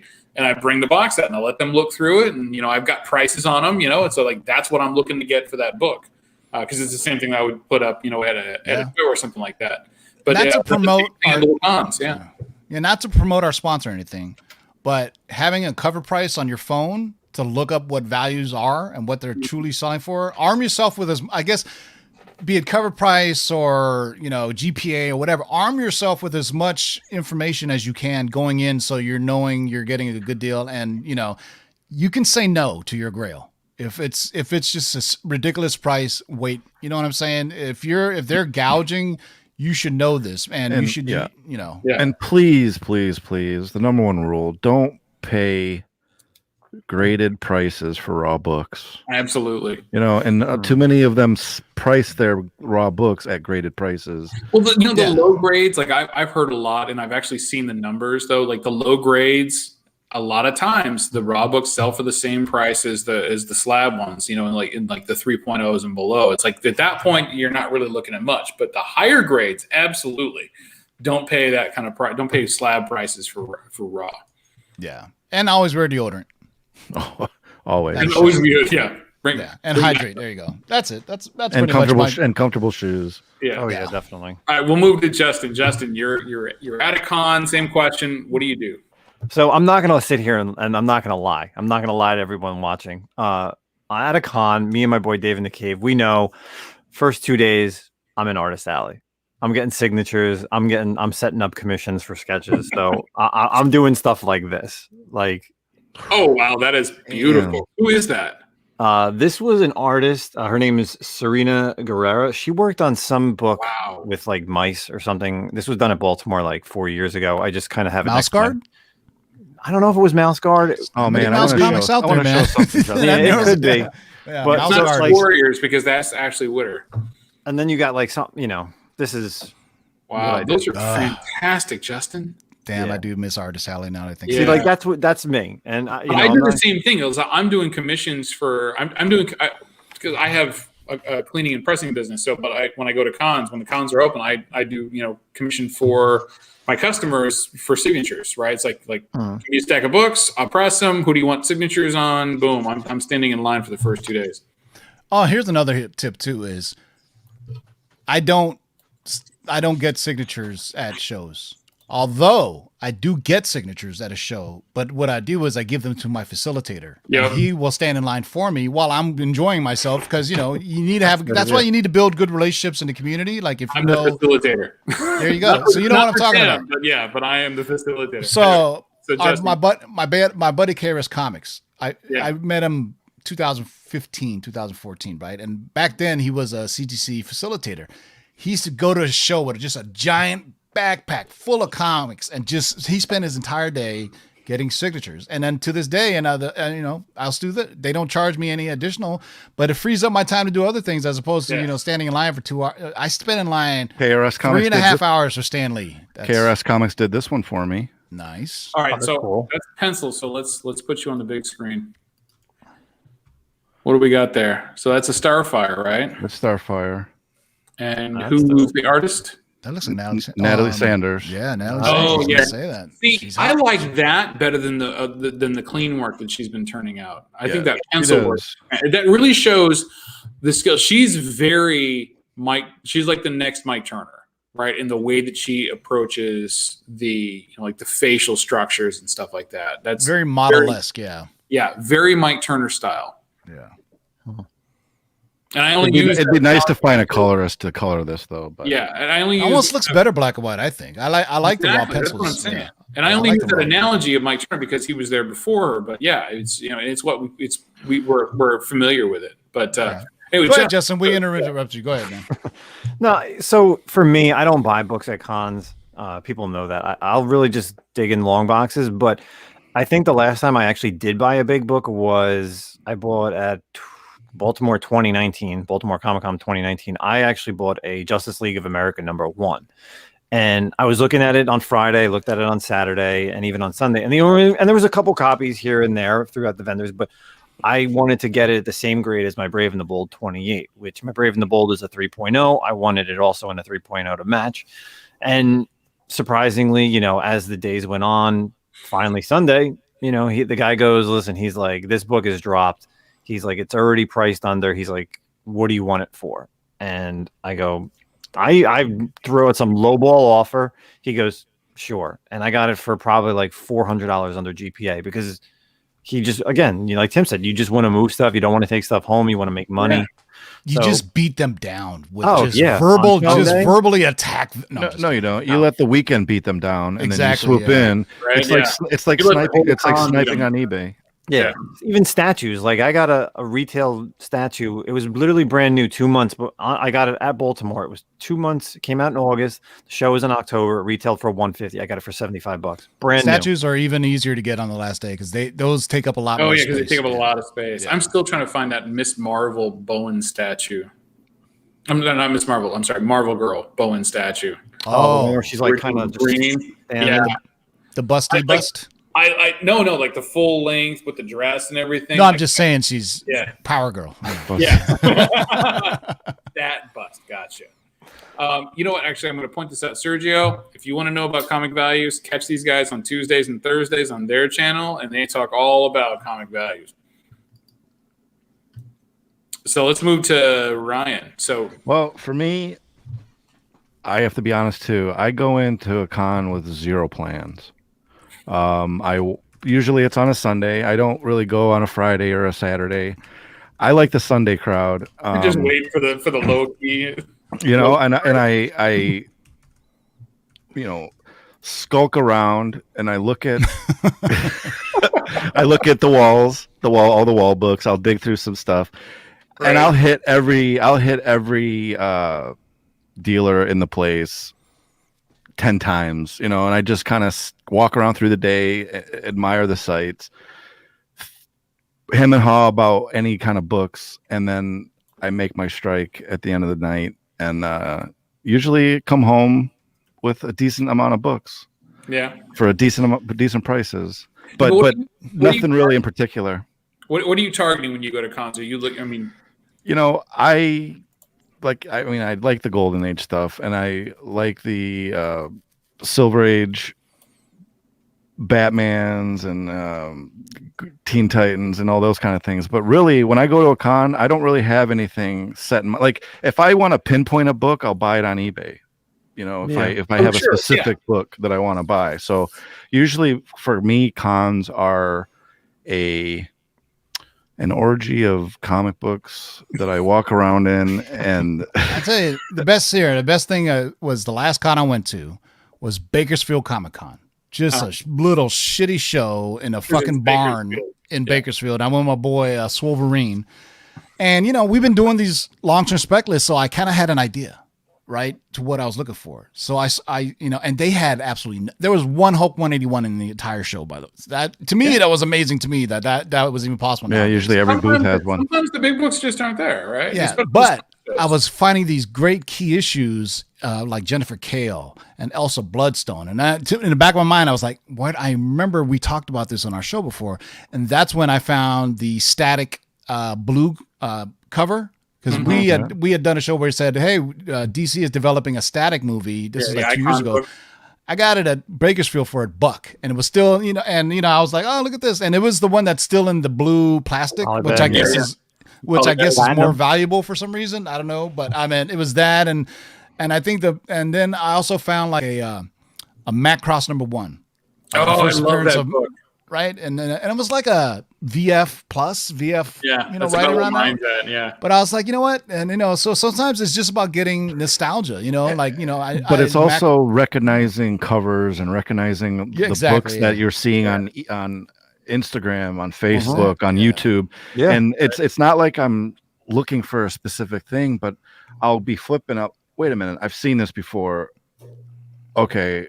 I gotta get it because this was Eternals #1. This has been all over the place. Or it's good to have a pornographic memory so you don't forget anything. That's true. We expect maybe, what was it, 2018, Tim, or very early 2019, Moon Girl Devil Dinosaur, that they were going to do something.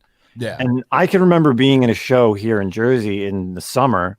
They do it in it's an arena. They have like 2 hockey rinks, and they make it into 2. It's a big con. I left that show with 5 copies of Devil Dinosaur #1, 2 copies of Moon Girl and Devil Dinosaur 1, and the 1 in 25 variant for Moon Girl Devil Dinosaur. And I spec'd on it hard. And, I held on to them books for a long time. They announced it on Disney Plus at the, what was it? Not D23. They did it at, was it D23? It was D23. Yeah, it was pre-pandemic, right? Yeah, so 2019 they announced it, and then now they're just starting to show off some like photos. So it's cartoon, it's not live action, but we got the information already. We didn't know it was going to be an animated series. Yeah. We just know that they were going to do it, and my spec was, who's going to care about Moon Girl? I was specking Kirby's Devil Dinosaur, right? I was specking that book more than but I do have the complete run of Moon Girl and the hip hop variant, which we didn't even talk about hip hop variants, but I have the hip hop variant. We're not talking about hip hop variants. So I mean, there's if that's why, if you just be connected to social media. Follow as many people as you can. And it's like osmosis. You'll see a book and you scroll through enough times, you see that comic, you like, And if you see it for a relatively good price, you do a little research, you wonder, okay, this is why everybody's showing this off, or and then just having your own knowledge as well. So knowing that James found King of Golden State found a goddamn raw copy of a Spawn variant. I think it was 185. Yeah, somewhere in the for like $5. He flipped it for $5,000. It's true. That's knowing what to look for, because obviously the shop didn't know what they had, but James knew what he had, and he flipped it raw for like $5,000. $5,000 raw. Yeah, I think it's Hulk 180. I think it's Spawn 185. It's one of those weird, really rare Spawn variants that are really hot, that are way more valuable than Spawn number 1 is. It's a weird thing. It's a weird. It's like a sketch cover. Yeah, it's a sketch cover. Yeah, but it's not. Is it the Scotty Young one? No. It's.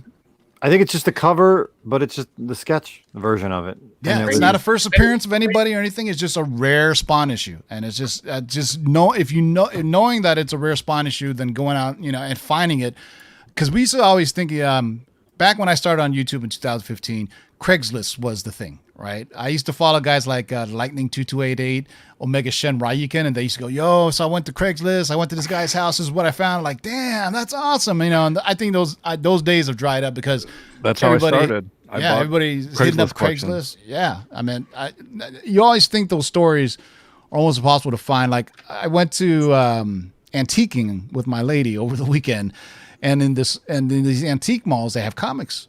So every now and then I saw they had the Black Series figure of Cara Dune for $500. I'm not buying anything here. These guys obviously look at eBay and they know what's going on in the collector field. If they price the Black Series Cara Dune, they know if they get a comic book, because nowadays, even antique dealers, they go on eBay and look up the prices of comic books because they know it's a hot commodity. Well, and like I said, some of them, you get a lot of what is it? Instagram people saying, "Well, I went in and I bought a book. It was $10, and they charged me 40 or whatever it was on eBay, and I walked out." So you get a lot of that stuff. Well, you see that everywhere. Even my LCS owner, he's in, not only, obviously he has that app that we won't talk about, but he's in like Facebook groups where people are like, someone's like, oh, these are going to be hot books for this week, or this book is hot right now. And there's even today I pulled out a bunch of books, and I didn't buy them because I'm not in, at least if I can hook him up, like, so I threw him like a couple books. I was digging through his long boxes. He had like Jupiter's Legacy 1 through 5. So I saw you pick that up, that number 1. Yeah. So I picked up number 1. There was like a couple of copies of number 1 and the second print. So I gave him the 1 to 5. I took a number 1. I took the second prints in number 1.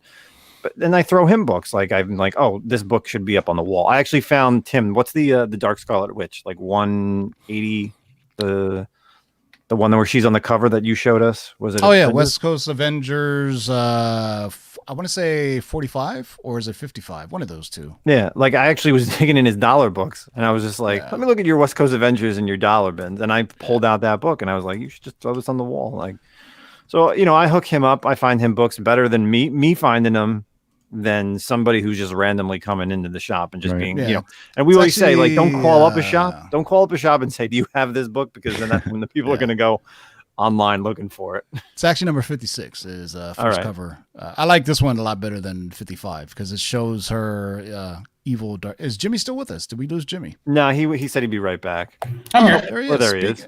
Say his name like 3 times and he'll appear. Okay. Jeff Schultz said it's the Spawn 185 Perchenko. Or Sportasio. Will Sportasio variant. Probably because that guy's like a myth.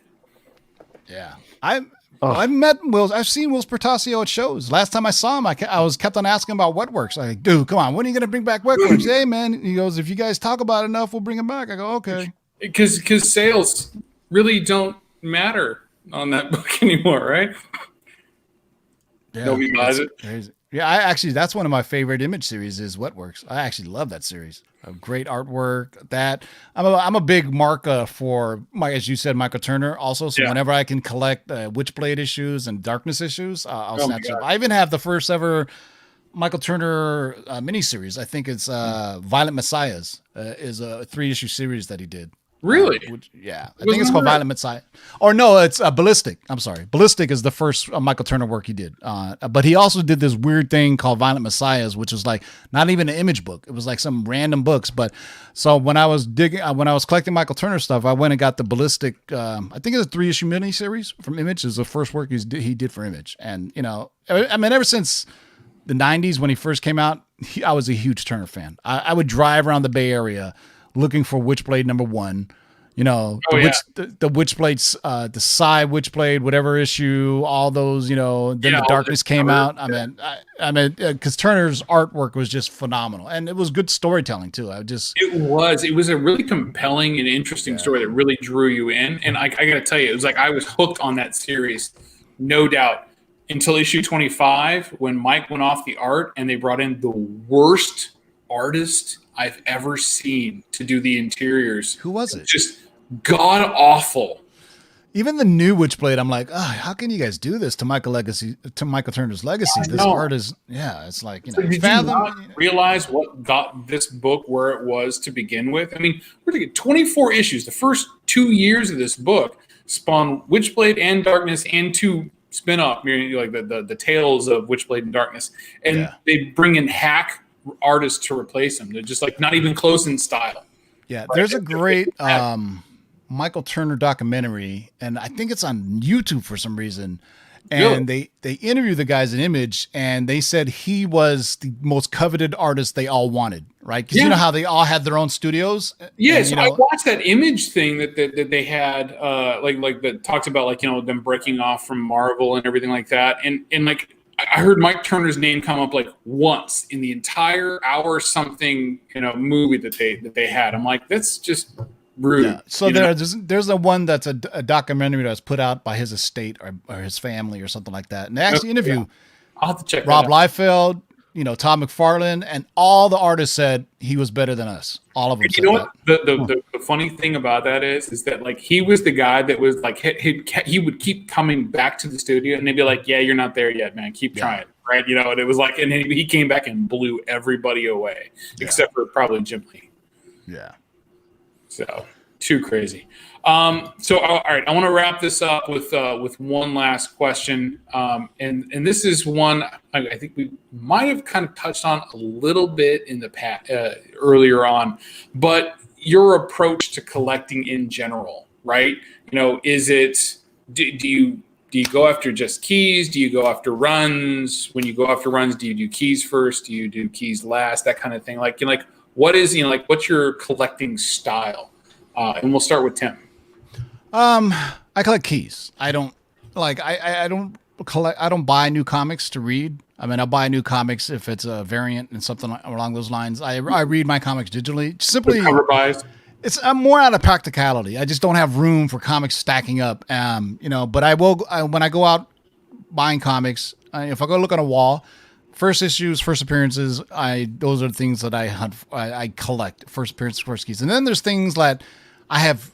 Like the largest run I have is my X-Men run, Master of Kung Fu run, my Doctor Strange run, and those are the ones that I go out and get fillers for. Typically, I'll wait for a sale because nobody's buying those. You know what I'm saying? So I might as well wait for there's a 30% off sale, and then I'll buy 50 of them at a time. But typically, so there's other filler issues. Like I have runs of Marvel Premiere that I'm almost completed. I think my Iron Fist Marvel Premiere run is completed. My Nova run is completed. So I used to look at these like Bronze Age series where the runs like Captain Marvel, right? The run wasn't that big. Nova, the run wasn't that big. It's something that you can setting a collecting goal for yourself. You can really easily achieve. There's a lot of those Bronze Age series. They just weren't really long. No, I mean, if you think about it, I mean, the era of long really, is gone. Probably the Copper Age. I mean, even probably 2010, even now, it's hard to find even the ones that have these huge, besides Spawn and Savage Dragon, obviously, but even the ones that kind of started at issue 1000, it wasn't really at issue 1000, but I just think sales dictates it so much where there's a series of constantly rebooted where you think of like the Copper Age, you had Avengers up in the 300s. X-Men, right? Hell, even there's a Defenders run. The Master of Kung Fu went on for like 125 issues or 150 issues. Doctor Strange had a long run. There was Captain America had a long run. You just don't see that nowadays. I mean, they tell a story, then they reboot it again and get more sales. So I think, I got money now that Detective Comics had like 800 and something issues. Yeah, they were just shy 900 before they did the New 52 stuff. Yeah, 800 and some change. But I got money that Spawn is going to reboot. Now that they own the title for longest running, they'll reboot and still keep that little legacy number in the bottom. You think so? I think Todd's ego won't allow that to happen. I think him and Eric Larson. I think do it better than Marvel can. Because then Savage Dragon will have that honor, won't he? And he won't let Eric Larson have that honor. Yeah, that's true. Yeah, it's one thing I can keep from everybody else. Yeah, so I don't really buy if I buy filler issues, it's for me to complete runs that I already have, and then everything else. You're not collecting a lot of runs, right? You're collecting just a small. I don't buy collections. Period. I don't go buy. If somebody says I got 10 long boxes, I'm not that guy to buy 10 long boxes just to find 5 comics. I'm sorry. That's fine, but I'm not into buying collections. I'd rather buy specifics, and make sure my money's well spent, and I have a method. If I want to buy a $600 comic, I go on eBay because I can pay it off in 6 months for $100 a month with 0% financing through PayPal. And so that's the best way to get yourself a big boy book is you can spend it, use the PayPal credit that you have, and then you figure $100 a month, $25 a week, boom, you got yourself a $600 book. I'm going to do a video about it, and it's going to take that long. How to buy a $600 book for $100 a month? Very cool. Justin, how about you? It's I don't know. For me, it's I try to collect. I'm trying to collect. Obviously the Batman thing. I try to stick with certain runs. So like Spider-Gwen, I have every variant to date, like every issue, every printing, every variant to date. So like that I kind of stick with. Even like the indie stuff, really, I try to keep. I really want to complete some of these runs. Like some of these books, I'm hoping that'll end soon. But some of them I like Deadly Class is still going on, Monstrous. And then all of a sudden, then I'll pick up like new books. Like I picked up Stray Dogs, I picked up Ha Ha. All these books just keep coming. So it's just like I'm trying to trickle down my collection. I'm another person, like I have my complete, through Cover Price, I have my complete listing. I did the same thing that Tim did, sent them an Excel file of CLZ. I have like 8,000 comics. This week, I just got rid of 5 short boxes and then only took 300 out because a lot of them were doubles in there. So, I really want to just trim down the collection and collect really what I like. So I'm going to really just go with, collecting the keys that are left in my DC run, which is a lot of just Batman stuff. Yeah.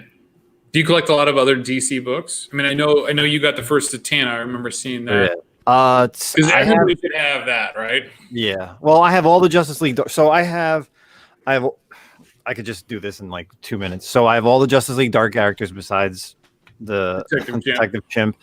The only villain, the only guy I know that actually the only guy that I've never seen it. I have every DC villain first appearance besides Lex Luthor, Vandal Savage's Golden Age, and Black Adam. Yeah, Black Adam. But everybody else I have in DC. The Batman stuff is the only things that I'm also missing, and I think I'm missing maybe like 6 Rogues. You figure, but I have all the Flash stuff. I have all the Green Lantern first appearances. Well, besides the Green Lantern's first appearance, but like all the villains from his run, Wonder Woman's. I have everybody. I don't have any DC keys. I just don't care. Oh, I got. No, Tim, you got to get on board, man. No, it's good. I just don't have. I don't have an attachment to it, so they're going to get their Kevin Feige, and it's obviously not Zack Snyder, but they're going to finally get their Kevin Feige, and that shit is going to come together, and it's going to take over. Yeah. Now's the time to upgrade, and that's what I've taken a lot of books and I've upgraded them. Like my first Zatanna, I've upgraded twice. First Poison Ivy twice. My first Darkside's been upgraded twice. You buy it, you sell it, you get an upgrade. Another one comes in a better condition, it's fun. Right on. Yeah, I've got a nice copy of that Jimmy Olsen. Was it 134? Yeah. Mm-hmm. Yeah, I got a nice copy of that. I still need to send out for grading because it's just. I mean, I know it's already like a $500 book, so I'm like, it's got to go up to a new tier of grading. At least it's one that comes back semi quick. What about you, Ryan? Well, my approach used to be buy everything, but then that got way too crazy. Expensive, right? Way too expensive, way too just space overtaking all my space. So I've really pared it down to the only real runs I have. Even I was doing Batman, but that was too tedious. So I think with the Batman stuff, I'm really just more focused on Batman villains. And for the runs, the one run is the Teen Titans run. That's my big one that I have. And then I'm working on a Marvel Premiere run. Other than that, I'm character based. So I have a Green Lantern collection, or not Green Lantern, Green Goblin collection. I have a Robin collection. I have the DC Dark single character issues. So it's more character based at this point. Yeah. And so I mean, I've heard a number of people talk in the past about like take something, like just do it by chunks, right? And like I work in IT, it's like doing projects by scrums. It's like you set a small goal in a large project and you just go after that small goal, as you go. That's what led me to okay, let me finish off my Bronze Age, Batman and Detective, and then let me go after the Silver Age stuff. But obviously, like if the stuff shows up, I'm like, okay, yeah, like it's there in front of me. Yeah, if it's there, you can't pass it up. I think a better way to phrase it is long-term collecting goals. And my is to complete my X-Men run. I mean, to have every single issue of X-Men, Uncanny, at least volume 1, right? That's my long-term, because that's what I've collected the longest is X-Men.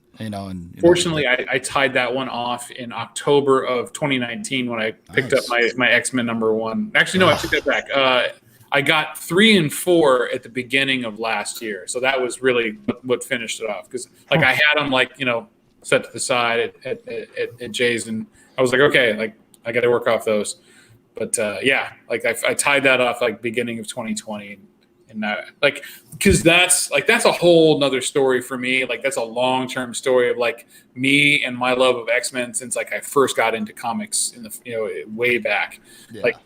Back when Excalibur first came out, they're in the Mutant Massacre and shit. It's that was when I got into X-Men, and to have finally completed every Uncanny X-Men issue, made even the variants from such an accomplishment. Well, that was my first, like you said, my scrum was my first goal for X-Men was to complete the Giant Size 94 up to 142.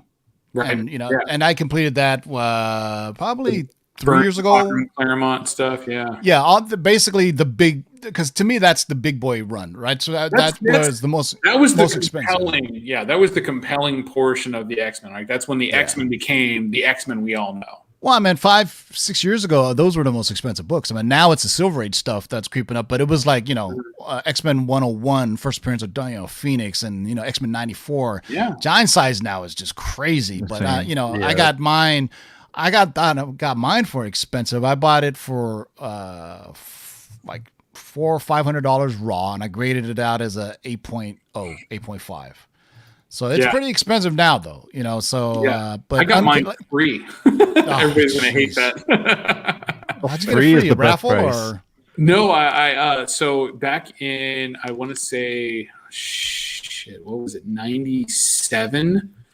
97. I helped a guy rebuild his comic book store in Las Vegas, and nice. We were all done, and all all the re-merchandising, everything was done like that, and we had the marketing out, and the business was really, really profiting. And he's like, I know you had your eye on this, and he gave it to me. It was something that he had in the case. Awesome. Wow, that's so cool. Yeah, so it was a huge thing. I will never get rid of that book ever. Besides the fact of what it is, but I finally had it graded out at C2E2 last year, and it was a 7.5. Yeah, that's a long-term goal of mine too, is to have Giant Size 94 up to 142 all slabbed. Yeah, but at least 9.0 is all of them too. So that's the tough part, is getting them all in high grades. Yeah, I already had a couple come back 8.5. I'm like, oh shit.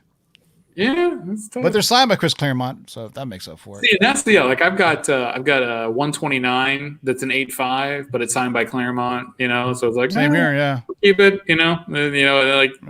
Same thing with like some of the others. Like the 137 was a 9.0.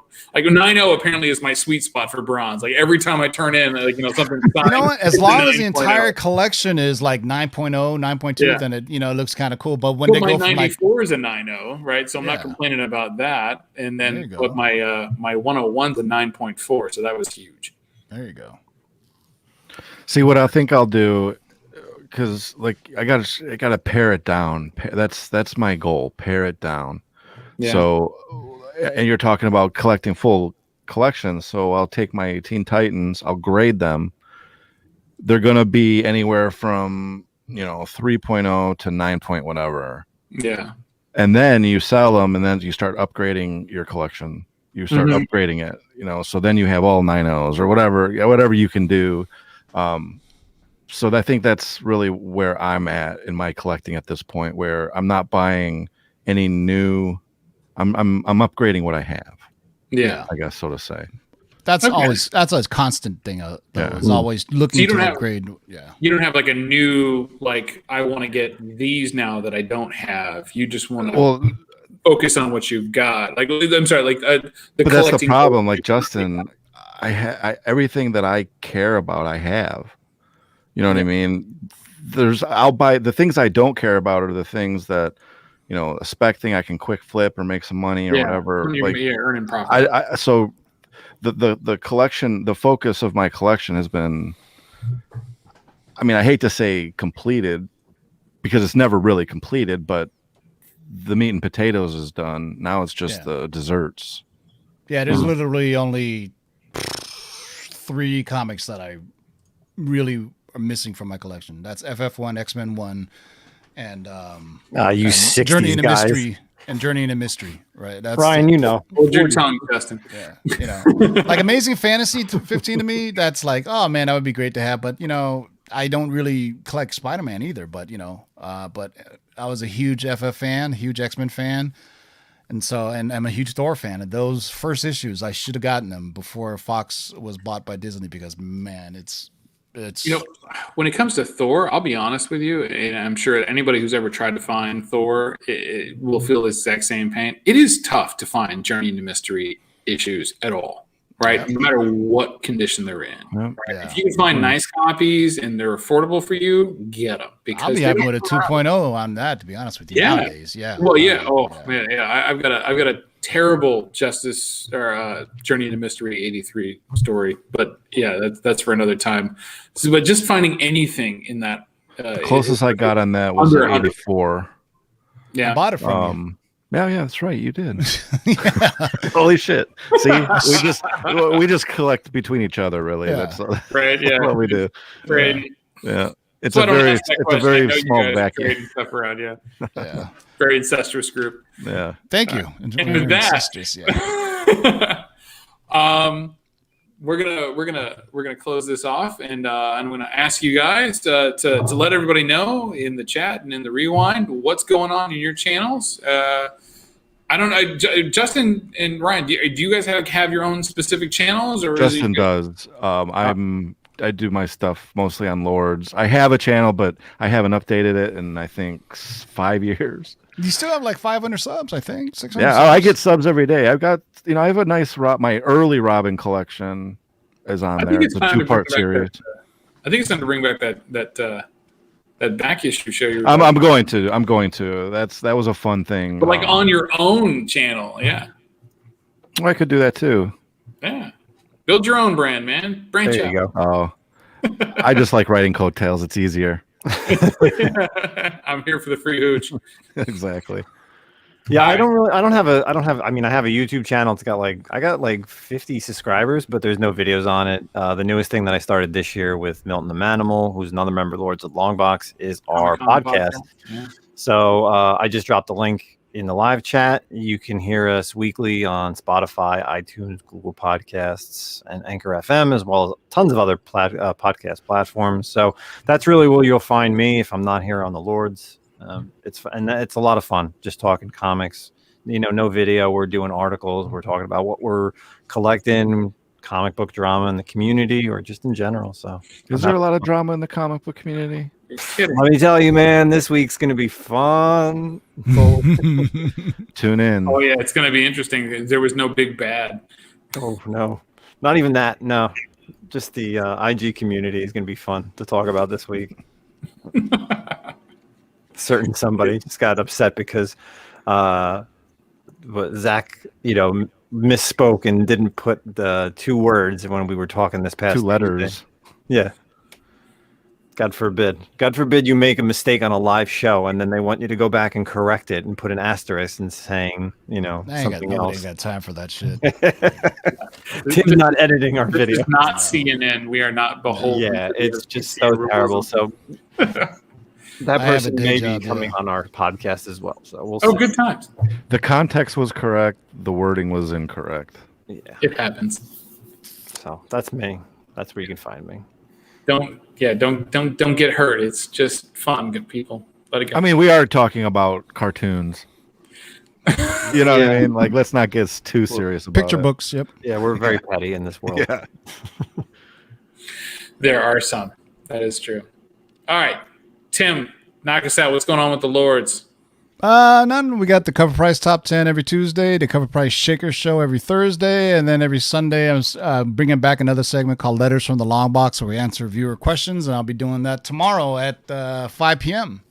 So every Sunday, my friend Mikey Sutton has a lot of insider info on comic book movies and TV shows, and we answer questions live. We're going to do that tomorrow at 5 p.m. And tomorrow, shout out also, I'll be on, let me make sure I say this right, East meets West, right? I was like West versus East. I was saying our friends Gomez Comic Collector and Joker M21. I'm going to be on their show tomorrow at 4 p.m. Pacific talking Doctor Strange stuff. So that's fun. That's always fun to talk Always Right love on. My Warriors, right? Yeah. Yeah, right on. But it's going to be on their channel though. East meets forget it. East meets West. God damn it! Shit. Sorry, I haven't had dinner yet, man. When is Tim gonna do another haul video? That's what everybody wants to know. Bro, I have like 70 books. I know. It becomes daunting because you're like, I got to do a haul video, and then you're like, I'm like, I got to start doing some videos. Like all the content I've been putting out. Like, don't hate me. Yeah. It's all from last year. Right. It's after a while, you just like, you know what? I can show stuff on Instagram. It ends up being easier because when you do a haul video, you have to set up, and then sometimes you have to re-record. And so eventually, what I'll do on haul videos is I'll just do it when I have stuff people really want to see, like what I would consider, hey, these are big keys that I got, or if it's a mail call, like we just did a KRS mystery box, that was fun, or if I get a CGC mail call, which is very few and far between now, but I'm going to be doing a modern submission pretty soon. I got some Miles Morales books and some other modern books I need to get slabbed while they're still hot. Right on. I think we can see Ryan do some unboxing videos. Yeah, I've done a few, but what I need to really do, I'm really focusing this year on sending books to CGC. So I'm going to do my pre-submission. I'll do some pre-submission before hauls. and after. Yeah. Best thing is to do like a pre, and then you like, these are the grades I think they're going to come at. Oh, and then no, do a video where you're totally disappointed what you get back. I would me guessing a grade is like always just always expect the least, and then you'll be surprised, undergraded. right? Yeah. Tim's apparently watched my unboxing videos. Yeah. What the shit? It's usually how it goes anyway. All right. Well, I want to thank all three of you for coming on tonight. And Milton, thank you, Jimmy. We wish you had made it, but we understand. I hope you drive safe and you get to your destination just fine. And we'll have to catch you next time. We should have another show next Thursday, and we're trying for our couple show. So if it doesn't wind up panning out, we're working through some scheduling details right now, but we do have some more shows for What Do You Hunt coming up, details to come, and you'll just be surprised when it shows up in your queue. So remember to hit the subscribe button, smash that like button, and we will catch you next time on What Do You Hunt. Thanks for stopping by.